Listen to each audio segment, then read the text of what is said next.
Hello साथियों, मैं अमरदीप कादियान। नमस्ते, प्रणाम, सलाम वालेकुम, सत श्री अकाल, जय मसीह की, राम राम जी, जय माता की। साथियों, आपका स्वागत है मेरे यूट्यूब चैनल डिसेंट एडवाइस में। साथियों, आज हम बात करेंगे कि रिकवरी एजेंट कैसे आम और खास आदमी के लिए आज की डेट में भगवान भी बनने शुरू कर दिया। इन्होंने भगवान का रूप धारण कर लिया है। अभी मैंने कल भी इस टॉपिक पे एक बताया था, एक मेरे पास कमेंट आया हुआ था, कैसे कैसे करके इन्होंने एक आदमी की किस्त भर दी। अभी एक और नया आया हुआ है इसी बारे में, कुलदीप राजपूत का। सर, मेरे साथ भी यही हुआ। एसबीआई क्रेडिट कार्ड एजेंट ने मेरा 2 ईएमआई पे कर दी, एक 4600 की, दूसरी 600 रुपए की। मेरे साथ भी यही हुआ। तो इनके साथ क्या हुआ, इन्होंने कोई लोन ले रखा होगा। एक की किस्त थी 4600 रुपये, एक की किस्त थी 600 रुपये। इनसे वो पे नहीं करी जा रही थी। रिकवरी एजेंट आपको पता ही है 99% चवन्नी छाप रिकवरी एजेंट है। ये भगवान का रूप क्यों धारण कर रहे हैं वो तो मैं अभी एक्सप्लेन करूंगा, क्या कारण है भगवान बनते जा रहे हैं। नहीं तो ये शैतान तो बन ही रहे हैं। ये क्या करते हैं आपको बड़े अच्छे से पता है, आपको राज करते हैं, परेशान करते हैं। एक दिन में 20-25 बार फोन करते हैं, अपशब्द बोलते हैं, गाली गलौज पे उतार हो जाते हैं, आपके घर आ जाते हैं, आपको कहते हैं नोटिस लगा दूंगा यहाँ पे। आपके यार प्यारे रिश्तेदारों के पास फोन कर देते हैं जानबूझ के। जहां पे आपका घर होता है उससे 4 घर पहले पूछना शुरू कर देते हैं, भाई फलाने आदमी का मकान कहाँ है। वो कुछ पूछेगा, हाँ भाई वो रहा, उसको बताना शुरू कर देते हैं। फिर आपको ये कहते हैं 2, 4, 10 आदमी भी इकट्ठे होकर आपके घर आ जाते हैं और जोर जोर से चीखना चिल्लाना शुरू कर देते हैं ताकि आदमी शर्म में मेरा कंपनी का पैसा ईएमआई दे दे। यहां तक भी मेरे देखने में आया कि गाली गलौज पे भी उतार हो जाते हैं। ये भी बोलते हैं कि मैं पैसे लेकर ही जाऊंगा। कुछ रिकवरी एजेंट तो यहां तक भी कहते हैं कि मैं तुझे उठा के ले जाऊंगा, या और भी ज्यादा, इससे भी ज्यादा अपशब्द आपको पता ही हो कहां किस हद तक जाते हैं। कुछ रिकवरी एजेंट ये भी कहते हैं मैं आपके घर के बाहर ही हूं, मैं जाऊंगा ही नहीं इतनी दिन, आप मेरी किस्त नहीं दोगे मेरी कंपनी की। अब सवाल ये है कि ये भगवान का रूप क्यों धारण कर रहे हैं। इस आदमी की, ये जो राजपूत ने कमेंट किया है, इसकी इन्होंने किस्त ईएमआई अपनी जेब से क्यों पी की। भाई एक तो 4600 रुपये ईएमआई थी, एक 600 रुपये थी। 5200 रुपये उस आदमी ने, रिकवरी एजेंट ने अपनी जेब से क्यों दे दिए। हालांकि इसने तो दिए नहीं, इसके पास होंगे नहीं, उसने पूरा जोर लगाया होगा जैसे वो करते हैं अमूमन। लेकिन अब उसने पैसे क्यों दिए, उसका कारण यह है कि ज्यादातर जो रिकवरी एजेंट हैं, पहले तो ये सैलरी पे होते थे, 10-12 हजार रुपये सैलरी पे होते थे। आजकल इनको सीधा इंसेंटिव पे रख लिया है बैंक और एनबीएफसी कंपनी ने, क्योंकि उनको ये पता है अगर इनको सैलरी पे रख लेंगे ये फिर उतना प्रेशर नहीं डालेंगे अगले को ऊपर जाके। इनको ये यार सैलरी तो मुझे मिली जानी है। अब इनको सीधा कमीशन पे रख लिया, भाई इतने पैसे लेके आएगा तो इतने पैसे हम तेरे को देंगे। इसीलिए आपको इस हद तक हरास और परेशान करते हैं।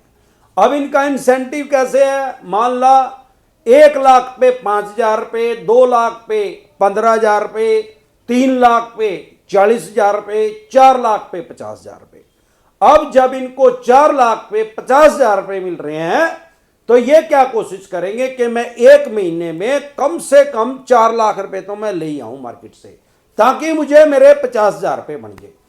अब मान लो इनके 3,90,000 रुपये आ गए इनके पास और 10,000 रुपये नहीं आए, महीने का लास्ट आ गया, एंड आ गया। अब इन्होंने सारी कोशिश कर ली, कुछ को डरा धमका के लेके भी आते हैं, जिनको कानून का नहीं पता, जिनको अपने अधिकार का नहीं पता, वो इनसे डर भी जाते हैं, अपनी बेसिक जरूरत को रोक के इनको पैसा देते हैं। अब ये इस तरीके से इन्होंने पैसा इकट्ठा कर लिया, 390 हो गए, 10,000 रुपये की कमी रहेगी। अब क्योंकि इनका इंसेंटिव ये कहता है कि अगर 3-4 लाख रुपए से 4 रुपए भी कम इन्होंने जमा करवाए तो इनको कमीशन मिलेगी 35,000 रुपये, और 4 लाख रुपए जमा करवाए तो मिलेंगे 50,000 रुपये। अब इन्होंने क्या किया, आपके वो 4600 और 600 5200 रुपये इस आदमी के जमा करवा दिए। तो क्या हुआ, 4 लाख रुपए से, या एक आधे के और 5-4 हजार रुपये भी जमा अपनी जेब से करवा दिए, तो वो 4 लाख रुपए से ऊपर चले गए। जैसे ही 4 लाख रुपए से ऊपर गए तो इनको 50,000 रुपए कमीशन के मिल जाने हैं। अब इनकी जेब से गए 10,000 रुपए, अगर 4 लाख से 1 रुपया भी कम रहता तो इनको मिलते 35,000 रुपए, अब इनको मिल गए 50,000 रुपए। यही कारण है कि भगवान का रूप धारण कर रहे हैं, आपके नाम की किस्त ये खुद से पे कर रहे हैं, नहीं तो ये क्यों पे करेंगे। आपको अगर अपने अधिकार का पता है तो ये आपका कुछ नहीं बिगाड़ सकते। सबसे पहले तो मैं हमेशा कहता हूं कि अगर आपके पास पैसा है तो आप इनका पैसा दे दीजिए। कभी भी जिंदगी में क्रेडिट कार्ड ना लीजिए, हो तो उसको वापसी कर दीजिए। नहीं पैसा चुकाया जा रहा है उसकी ईएमआई बनवा लीजिए और ईएमआई में उसको पे कर दीजिए।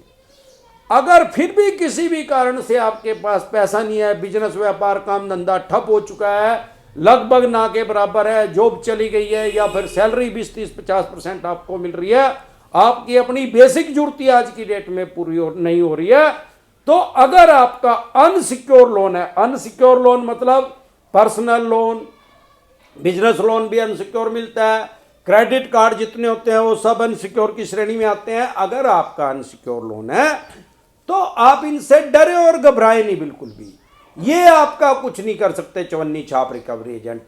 अब ये सवाल है आते क्यों हैं भाई? आते हैं, आपने एग्रीमेंट कर रखा है, आपने इनको परमिशन दे रखी है उस एग्रीमेंट के अंदर, जिस बैंक एनबीएफसी कंपनी से आपने लोन लिया था उसने उसमें लिख रखा है भाई फ्यूचर में नहीं दिया तो मैं अपने किसी एम्प्लॉइज को या किसी एजेंट को आपके घर भेज सकता हूं पैसे लेने के लिए, आपके पास फोन करवा सकता हूं, आपने उसको इजाजत दे रखी है।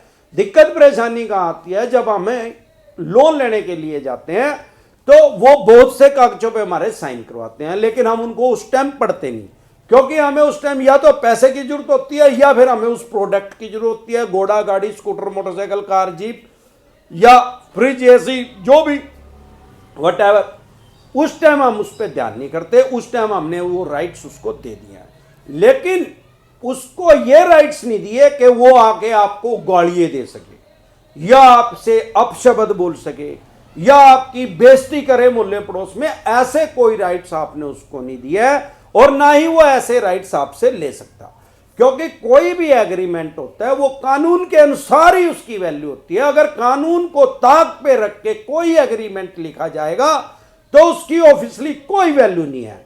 मतलब अगर हम एग्जांपल से समझे, मैं किसी बैंक एनबीएफसी कंपनी से 5 लाख रुपए लूं उधारे और भगवान ना कैसे करे किसी कारण से मैं उसका पैसा रीपेमेंट ना कर पाऊं और उसने एग्रीमेंट में ये लिखवा लिया कि भाई 31 दिसंबर तक मेरे 5 लाख नहीं दिए तो मैं आपकी टांग तोड़ दूंगा।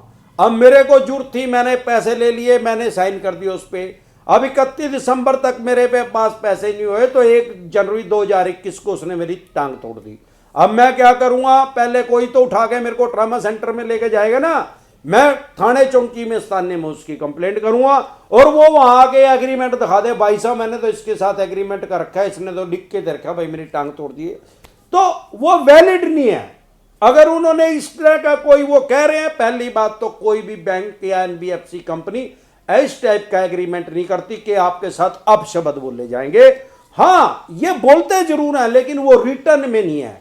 अगर वो ये ऐसा करते हैं तो आप इनकी सीधा एसपी साहब के पास कंप्लेंट कीजिए, और आपके यार प्यारे रिश्तेदारों को परेशान करते हैं तो इनकी साइबर सेल में कंप्लेंट कीजिए।